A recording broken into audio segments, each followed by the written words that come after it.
Continuando entonces con nuestros temas, ahora vamos a hablar de la bioenergética. La generación de esa energía importante en el organismo para esos procesos vitales. No olvidemos que a nivel de calcio, hemos hablado de calcio, ¿no es cierto? Es muy importante el calcio como segundo mensajero y juega ese rol de efector alostérico, ¿no? Por ejemplo, si yo quiero contraer mi músculo, necesito fosforilar mis cabecitas de miosina, ¿verdad? Miosina fosforilada recién se va a contraer, y para fosforilar miosina, ¿qué necesito? ATP. Para producir ATP, ¿qué necesito? Degradar glucosa. Y para generar glucosa, ¿qué necesito? Degradar glucógeno. Para degradar glucógeno, ¿qué necesito? Fosforilar. Y para fosforilar necesito energía. Entonces, vemos que el ATP es muy importante. Por ejemplo, degradar glucógeno a nivel muscular o a nivel hepático necesita que el glucagón o la adrenalina en los receptores beta se una, active la cascada de la adenilatociclasa, produzca AMP cíclico.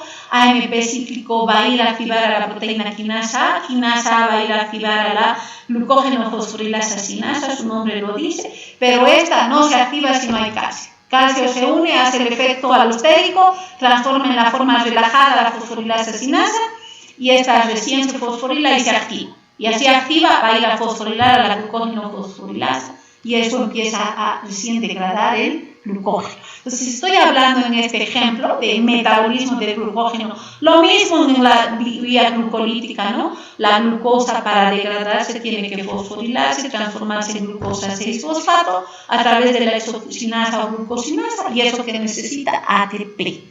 Mismo el metabolismo, muchas funciones fisiológicas, ¿de qué dependen de esa moneda energética que es el ATP, de ese uso de energía? ATP, su nombre dice adenosin trifosfato, es un nucleótido. ¿Qué tiene este nucleótido? Adenina, tiene el azúcar, la ribosa, y tiene 3 fosfatos unidos. Y es a ese nivel donde esta molécula acumula la energía para que después genere esa energía necesaria en nuestro organismo. Entonces, vamos a hablar de la bioenergética, de esa ciencia que estudia esas transformaciones energéticas que en el organismo se llevan a cabo. Estoy hablando en realidad de la termodinámica bioquímica, es decir, de esos procesos energéticos que están generando esas transformaciones, esos cambios de energía, esa transferencia de energía de unas moléculas a otras que después van a dar lugar a procesos reguladores. Entonces, todas esas reacciones metabólicas que en el organismo se llevan a cabo están ligadas a procesos, esos mecanismos de transferencia energética que después van a dar lugar a moléculas que son vitales para generar procesos en el organismo y generar principalmente energía para que nuestras células puedan vivir, puedan llevar a cabo esos procesos normales. Por ejemplo, la división celular. Dividir nuestras células es producir ADN. ADN necesita estas moléculas trifosfato de alta energía. ¿Y de dónde viene? Del ATP. O sea, y para eso necesitamos el desoxiadenosin trifosfato, desoxiguanosin trifosfato, desoxicitilin trifosfato, desoxitimidin trifosfato para la síntesis del ADN. Son moléculas altamente energéticas, entonces necesitamos ATP para generar esas moléculas. Necesito moverme, necesito hablar, mover mis músculos para generar el habla, ¿no es cierto? Eso necesita energía. Para que mi sistema respiratorio funcione, necesito energía. Entonces, todos los procesos en el organismo vitales necesitan de esa energía.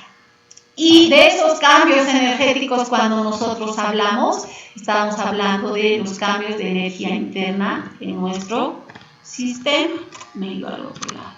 A ver, un ratito. Entonces, hablando de delta E, estoy hablando de los cambios de la energía interna de un sistema. ¿Ya? Cuando hablo de energía interna me refiero a la energía total de nuestro organismo, ¿sí? Y hay otros tipos de energía. La energía libre de Gibbs se conoce como delta G. Entonces, esta energía libre de Gibbs es la energía útil, esa energía que nos va a dar lugar a llevar a cabo un trabajo. Ojo, a nivel del organismo, el 40% de la energía que tiene la glucosa se transforma en ATP, en esa energía útil. El 60% se transforma en entalpía, es decir, en calor. Ese exceso no se utiliza y ese exceso se libera. Eliminamos a través de la respiración, eliminamos a través de la piel, a través de la orina, y ese efecto termorregulador, ¿quién genera? El agua, ¿no es cierto? Ya han llevado, el doctor les ha explicado, pues es el agua que está eliminando este calor que se genera de estas reacciones bioquímicas en el organismo. Y ojo, cuando hablo de entropía, ¿a qué me refiero? Y cuando hablo de delta S me refiero a los cambios de entropía. ¿Qué es la entropía? Es el desorden, el caos, esos trastornos que se generan. Y les he dicho, la energía interna del sistema, ¿qué es? La energía total, las variaciones energéticas que se generan. Por ejemplo, en este momento yo tengo un contenido energético, voy a consumir alimentos que estoy consumiendo energía, y eso va a modificar mi energía interna. Inicialmente, antes de la alimentación, yo tenía un contenido energético, delta E, y después de alimentarme tengo otro contenido energético. A eso se llama delta E, esas variaciones de la energía interna de nuestro organismo. Y esto está ligado a las variaciones de la energía libre de Gibbs y las variaciones de entalpía, es decir, las variaciones de esos flujos de calor que se generan en el organismo, ¿sí? Para hablar de termodinámica tenemos que hablar de las leyes, en este caso de la termodinámica. La primera ley, ¿de qué nos habla? De la conservación de la energía. Y eso es lo que pasa, ¿no? La energía no se crea ni se destruye, solamente se transforma. Puedo hablar en este momento, yo elimino energía en forma de calor, ¿no es cierto? Esa energía después va a ir a transformarse, libero dióxido de carbono, por ejemplo, de mi organismo, agua a través de la orina, el dióxido de carbono, el agua, ¿quién está utilizando? Las plantas para producir ¿qué cosa? La glucosa a través de ese proceso biosintético con los rayos, en este caso, que genera el sol, ¿no es cierto? Y esos procesos están generando, almacenando energía en esa molécula de glucosa. Pero yo estoy eliminando al mismo tiempo la energía en exceso en forma de calor de mi organismo al sistema, al entorno. Y ese entorno, a través de este proceso fotosintético, está volviendo a incorporar esa energía en la glucosa, que luego va a entrar a mi organismo, va a generar una serie de procesos de transformación energética. Entonces, simplemente lo que se está haciendo, esa energía se está transformando. Para que ustedes entiendan, por ejemplo, en una usina eléctrica hay una turbina, ¿no es cierto?, que va a hacer girar una energía química. ¿Quién? La caída del agua sobre esa turbina. Entonces, ¿qué tipo de energía tiene el agua? Energía química. Al caer esta energía química en la turbina, ¿en qué energía se está transformando? En una energía mecánica. Lo mismo pasa, la glucosa en nuestro organismo está entrando como ¿qué? Como energía química. ¿Qué está haciendo al transformarse y generando ATP? Está generando, en este caso, energía cinética para mover mis músculos, para hacer funcionar mi sistema nervioso. Y igual en el caso del ejemplo que les doy de la turbina eléctrica, ¿no? Eso, al girar, ¿qué va a hacer con las moléculas del agua? Va a liberar electrones de su estructura atómica, de esos hidrógenos y el oxígeno. Y esos electrones, ¿quién va a transportar? ¿En qué tipo de energía? Ahora ya no es energía cinética, sino energía eléctrica. ¿Dónde va a ir esa energía eléctrica, esa avalancha de electrones a través de los cables eléctricos? Va a ir a generar ionizaciones a nivel de las lámparas, al interior que tienen gases. Entonces esos electrones que están haciendo, interaccionando con los electrones de esos gases nobles, que los gases nobles tienen la estructura de la última capa completa, con 8 electrones, ¿no es cierto?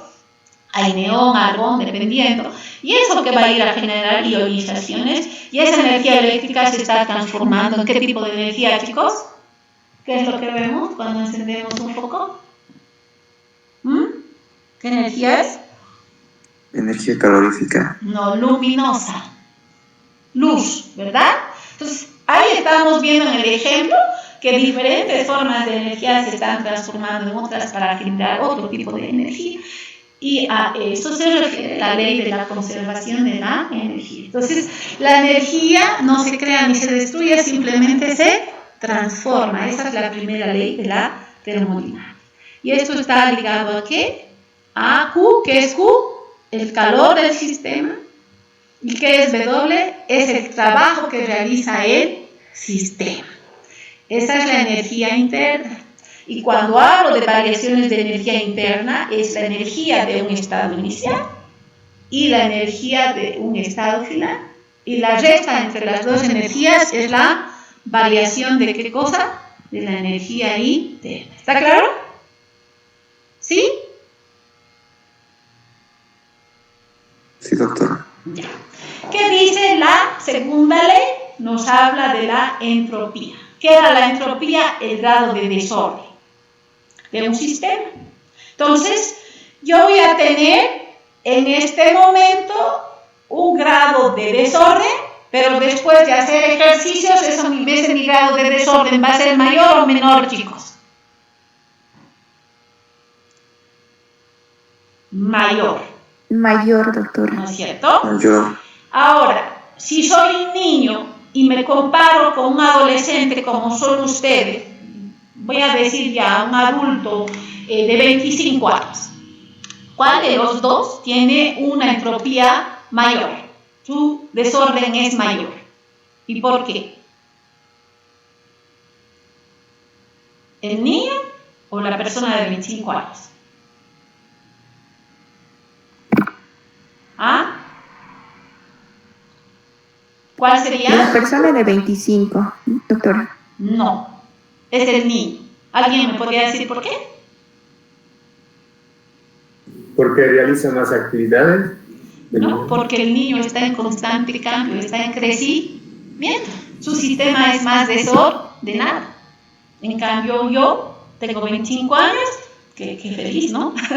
Mi sistema se encuentra mucho más ordenado, ya es más controlado, más regulado. Lo mismo pasa con un adulto. El adulto o el muchacho de 25 años tiene una entropía más ordenada o menos desordenada, menor entropía. ¿Ah? ¿Cuál sería? ¿El adulto, el viejito, o el que tiene 25 años tiene menor entropía, menor desorden? El adulto mayor. El adulto mayor. ¿Por qué? ¿Por qué sería? Tiene una entropía menos desordenada. No, al revés. ¿Por qué? Porque en el adulto muchas Porque todos sus mecanismos están regulados. Están desregulados, ¿no? ¿Por qué? Porque hay enfermedades, complicaciones, las células ya están envejecidas, ¿se dan cuenta? Entonces, eso está generando a que la entropía de ese viejito, en este caso, sea más desordenada en relación a la entropía de esa persona con menor edad.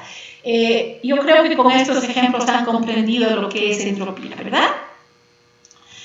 Y la tercera ley nos habla de la energía libre de Gibbs. ¿Qué era la energía libre de Gibbs? Esa energía útil del sistema, esa energía que nuestro organismo la va a utilizar para realizar un trabajo. Y esas variaciones de energía útil, delta G, ¿cómo se sintetizan?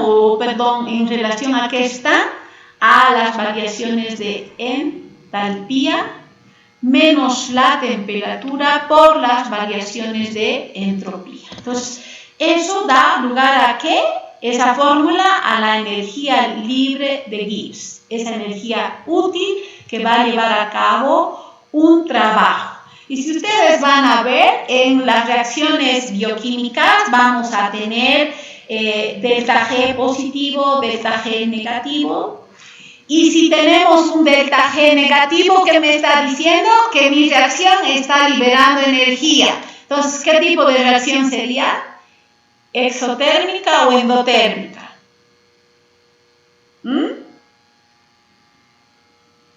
Exotérmica. Exotérmica. Y ese término en nuestro organismo cambia por exergónica. Entonces son reacciones exergónicas.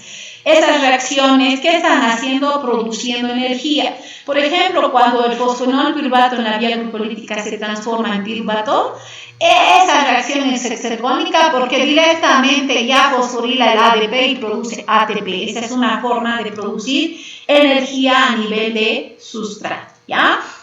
¿Y qué tipo de reacciones son exergónicas? Las catabólicas. Porque la glucosa en la vía glucolítica se degrada a 2 moléculas de piruvato para generar energía.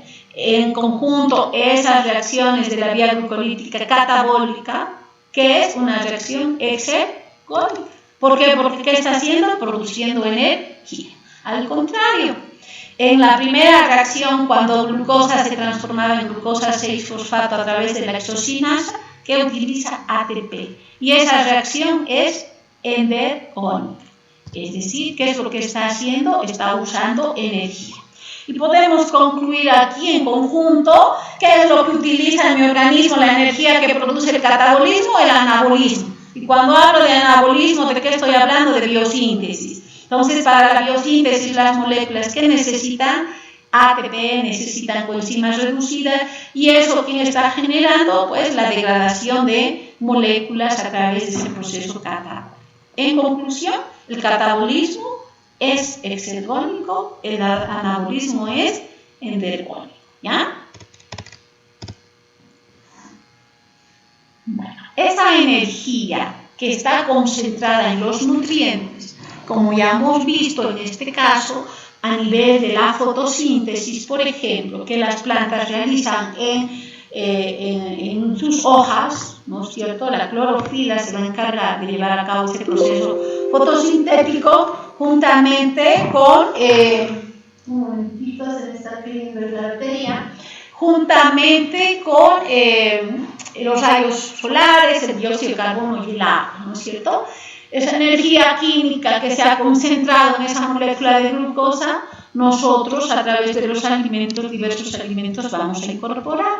No solamente en la glucosa, encontramos esa energía en los triglicéridos, que es mucho más abundante todavía, y también en las proteínas. Entonces, estas moléculas que ingresan a nuestro organismo en los alimentos van a generar procesos catabólicos, transformaciones, transformando esa energía en energía química, que es ATP. Puede haber procesos oxidativos que van a generar NAD reducido, FAD reducido. Están ganando electrones en esos procesos oxidativos que van a transportar a la cadena transportadora de electrones, y ahí esa energía, esos electrones transferidos al complejo 1 por el NAD y al complejo 2 por el FAD, lo que están yendo a generar en este caso es transferencia de electrones a nivel de los diversos complejos, transferencia de hidrogeniones al espacio intermembranoso. Eso genera un gradiente electroquímico que después va a servir para activar a la ATP sintasa, y sin gasto de energía esta enzima irá a transformar el ADP más fósforo inorgánico en ATP. ¿Para qué eso? ¿Para qué necesito, por ejemplo, el ATP? Para la bomba de sodio y potasio ATPasa. Esta bombita que hace un contratransporte a nivel de las células y principalmente a nivel neurológico va a estar implicado en la transmisión de impulsos nerviosos. porque esta bomba necesita energía porque está sacando 3 sodios al líquido extracelular y metiendo hacia el interior del citoplasma 2 potasio. Potasio, ¿dónde está más concentrado? En el líquido intracelular, y sodio más concentrado en el líquido extracelular. Como está haciendo un transporte contragradiente de concentración, esto necesita energía. Y para esa energía, generar esa función de esa bomba, necesito ATP. ¿Para qué la bomba? Pues para transportar estos iones, generar gradientes electroquímicos que después se van a traducir en la transmisión de impulsos nerviosos, ¿no es cierto? Entonces, cuando metabolizamos una molécula de glucosa, el producto final de esto va a ser dióxido de carbono, agua más ATP. Y el exceso que no se transforma en ATP, que es el 60%, se transforma en ¿qué cosa? En calor, ¿ya? Entonces, vamos a ver que, por ejemplo, en el caso, he puesto el ejemplo de la glucosa, A es glucosa, se transforma, en este caso, en B, B va a ser el piruvato y eso va a generar una energía química. Y esa energía, por ejemplo, puede utilizar la síntesis de ácidos grasos y transformar, en este caso, acetilcoenzima en el producto B, que son los ácidos grasos. Pero ese proceso no va a utilizar toda la energía que se genera en ese proceso catabólico de la glucosa, sino va a usar una parte. Y ese exceso de energía que se transforma, dijimos, chicos, en calor, ¿ya? Entonces, la transformación de A en B está liberando energía. ¿Qué tipo de reacción es? Exergónica. En cambio, el proceso biosintético de síntesis de ácidos grasos, ¿qué está haciendo? Con la energía está absorbiendo. Por tanto, ¿qué tipo de reacción sería? Endergólica. Y el exceso de energía que no está acoplado a estos procesos es el calor que se está generando. Entonces, hay una relación muy importante entre lo que es el catabolismo y lo que es el anabolismo. Cuando hablo de catabolismo, ¿qué es lo que estoy haciendo? Degradando grandes moléculas. ¿Cuáles son esas macromoléculas de las cuales ya hemos hablado? Los glúcidos, las grasas y las proteínas. Se catabolizan por diferentes vías metabólicas y el producto final de esto es intermediarios que van a servir como precursores de otras biomoléculas. El producto va a ser CO2, va a ser el agua y, ojo, se va a generar ATP y se va a generar coenzimas reducidas. Entonces, ese proceso catabólico que está generando energía. ¿Y esta energía para qué se usa? Para procesos anabólicos. ¿Qué es lo que va a usar el anabolismo? Va a usar pequeñas moléculas, va a usar dióxido de carbono, va a usar agua, va a usar glucosaminos e intermediarios para, a partir de estos, ir a generar síntesis. Hace rato les dije, el acetilcoenzima junto con el dióxido de carbono va a ir a generar malonilcoenzima a través de la acetilcoenzima carboxilasa en ese proceso biosintético de la síntesis de ácidos grasos, y de esa manera se van a ir a sintetizar ácidos grasos. Y para eso, ¿qué necesitamos? Necesitamos ATP, necesitamos NADH en esos procesos reductivos, ¿no es cierto? Al contrario, los procesos oxidativos que están yendo a generar coenzimas reducidas. En cambio, los efectos anabólicos o reductivos que se generan en estas vías, ¿qué es lo que van a utilizar? El NADH, el NADPH, que se genera en los procesos catabólicos, ¿sí? Entonces, en conclusión, podemos decir que los procesos catabólicos son generadores de energía, productores de ATP. En cambio, los efectos anabólicos son más bien reductivos, sintéticos, aquellos que van a ir a sintetizar moléculas, haciendo ¿qué cosa? El consumo de ATP, es decir, son procesos de génesis, de síntesis. En cambio, los catabólicos de lisis, degradación.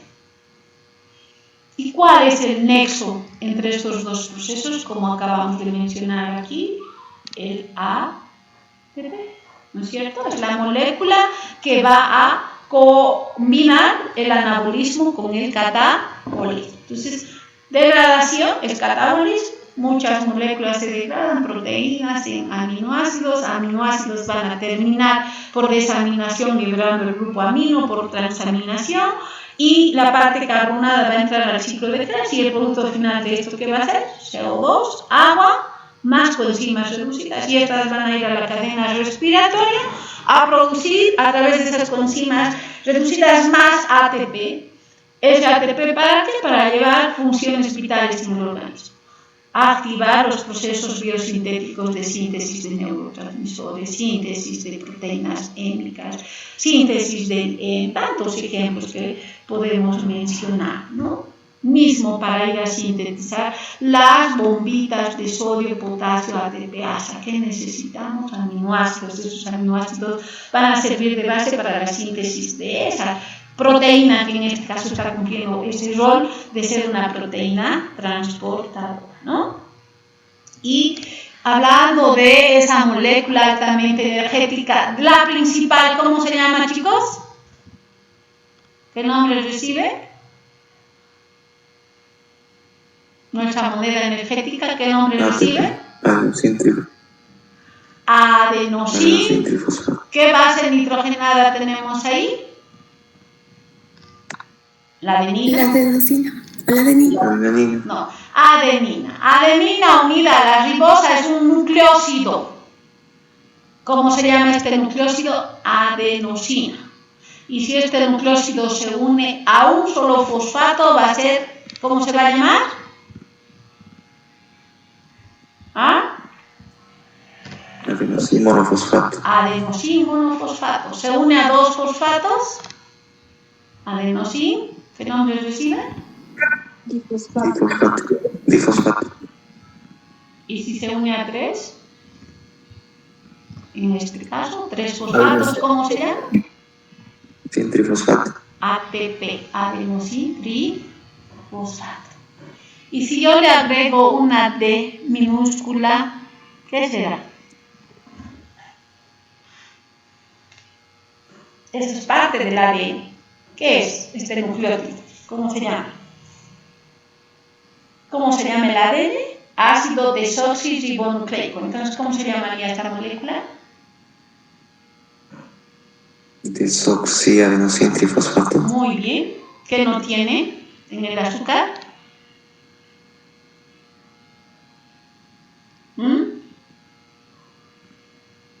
¿Qué no tiene? El oxígeno. Entonces, esa es la desoxirribosa. ¿Está claro? Ojo, este ATP funciona con algo muy importante, que es el magnesio. Todas las reacciones que van a ir a producir ATP o generar fosforilaciones, pues esas sinasas hacen eso, y esas sinasas en sus actividades necesitan de ese cofactor que es el magnesio. Por eso en los últimos años se ve que los adultos principalmente deben consumir magnesio, porque este es un cofactor de muchas reacciones metabólicas en el organismo importantes, ¿ya? Entonces esa moneda energética sirve para muchos procesos. Por ejemplo, en el caso de la fosforilasa, les había dicho glucogénica, que es la que degrada el glucógeno a nivel muscular y hepático, ¿cómo se va a activar? A través de fosforilaciones. Entonces, acá tenemos, por ejemplo, en el caso de la fosforilasa, que es lo que vamos a necesitar para fosforilar esa proteína que degrada el glucógeno, fosfato. ¿Cómo entra? Como ATP. Entonces puede fosforilar y transformar en una molécula activa. ¿Y quién está generando ese proceso de fosforilación? El ATP. ¿Y qué le está dando a esta proteína? El fosfato. ¿Y en qué se está transformando? En ADP.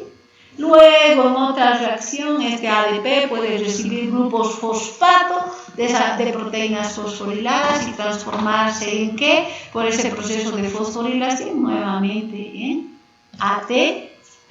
Entonces, el ATP está jugando este rol muy importante como moneda energética en esos efectos de transformación de energía en el organismo.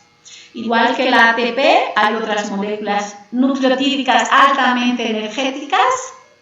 En vez de adenina, si es UTP, ¿qué voy a tener aquí, chicos? Como base nitrogenada. Si es UTP, ¿qué está ahí? Uracilo. Uracilo. Uracilo. Si en vez de uracilo está guanina, ¿cómo se va a llamar la molécula? Guanosin trifosfato. Guanosin trifosfato. Y si en vez de guanosina está timina, ¿cómo se va a llamar? Timidin trifosfato. Pregunto, ¿qué son estas moléculas? ¿Cómo se llama? El ADN que tiene, ¿compuesto de qué está?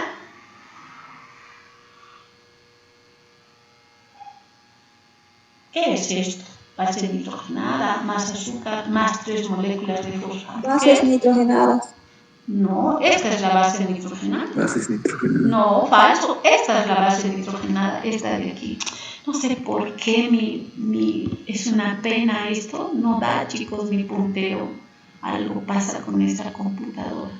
Esto es la base nitrogenada. Base nitrogenada más azúcar, más 3 fosfatos. ¿Qué se llama? ¿Ah? Nucleótidos. Fosfatos de alta energía. Nucleótidos. Son nucleótidos, ¿no? Moléculas altamente energéticas. ¿Cuál es más energético? ¿El AMP, el ADP o el ATP? ATP. ATP, porque en esta unión de fosfato-fosfato es donde carga la energía. Cliva un fosfato, el ATP, ¿en qué se transforma? ADP. ADP. Cliva otro fosfato, ¿en qué se va a transformar? AMP. Ojo, si mi AMP incrementa, ¿qué le está diciendo al organismo eso? ¿Que mi contenido energético es alto o es bajo? ¿Ah?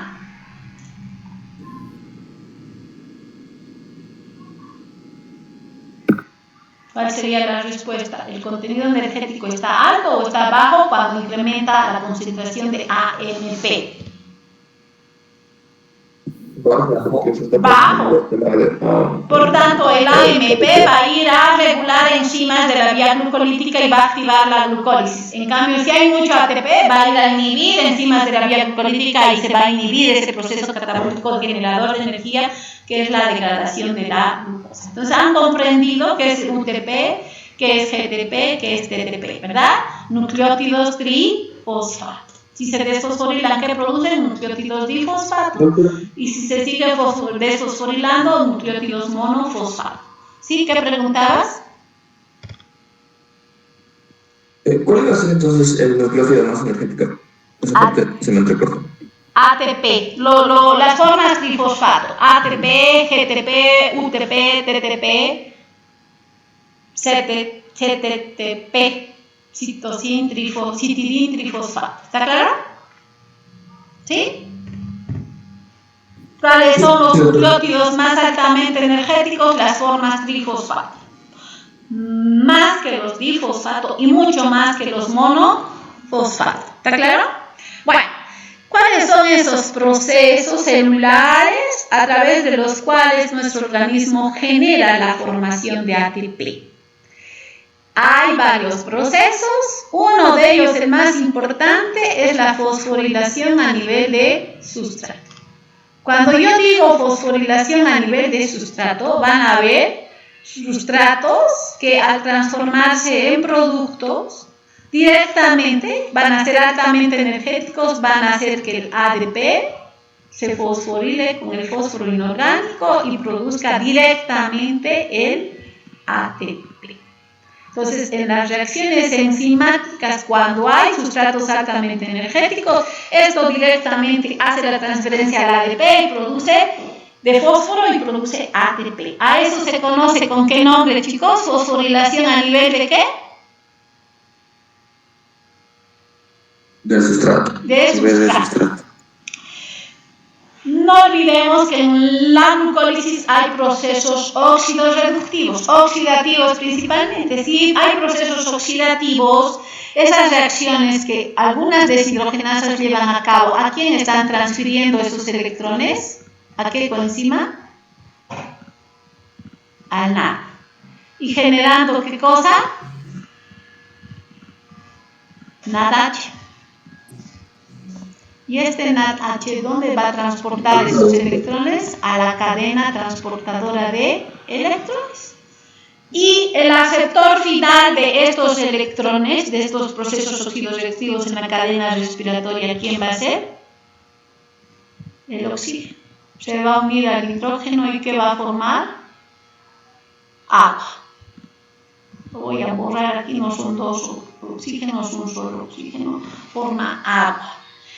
Y ese proceso va a activar a una enzima que es la ATP sintasa y hace la transferencia de fósforo a ADP y produce ATP, y esto es sin gasto de energía. En cambio, la fosforilación a nivel de sustrato sí gasta energía. Entonces, como les decía, en la vía glucolítica pues hay fosforilación a nivel de sustrato. En el ciclo del ácido cítrico también hay fosforilación a nivel de sustrato, pero hay también procesos oxidativos que van a ir a generar coenzimas NADH y esas transportar esos electrones a la cadena y hacer allá fosforilación oxidativa. Entonces, ¿cuáles son esos elementos que contienen energía en el organismo? Son los fosfágenos. Cuando hablo de fosfágenos, por ejemplo, en el músculo está esa proteína, la creatina. ¿Qué función cumple, Nicolai, la creatina en el músculo? El almacenamiento de ATP. De fosfatos. La creatinsinasa, su nombre dice creatinsinasa, que es un marcador de qué. ¿Para qué? La creatinsinasa. Marcador de qué patología es creatinsinasa. De infarto de miocardio. ¿No ve? Y esa enzimita juega un rol muy importante en ese proceso de fosforilación y desfosforilación de la creatina.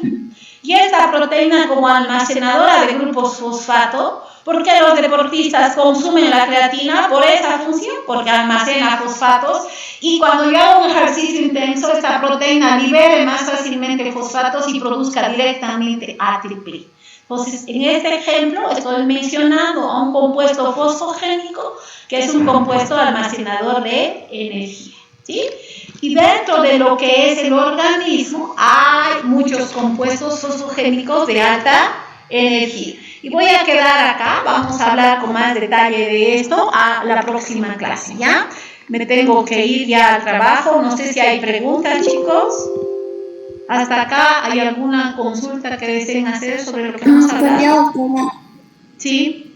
En el DATP, o el adenosítrifosfato, la diferencia es que el oxitrilo o era el oxígeno, el que no estaba en el carbono 3. El oxígeno no está en el carbono 2, no es 3, en el carbono 2.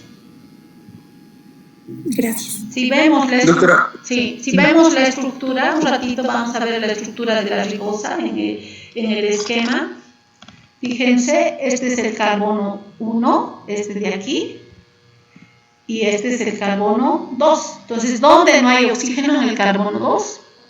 Para el tratamiento del cáncer, chicos, hay moléculas donde yo le voy a quitar el oxígeno en el carbono 3. Si le doy ese tipo de drogas, esto va a evitar que se polimericen los nucleótidos y exista la síntesis de ácidos nucleicos. Estos son los DNTPs, dideoxis ribonucleótidos. Sí, ¿cuál es la pregunta, Nicolai?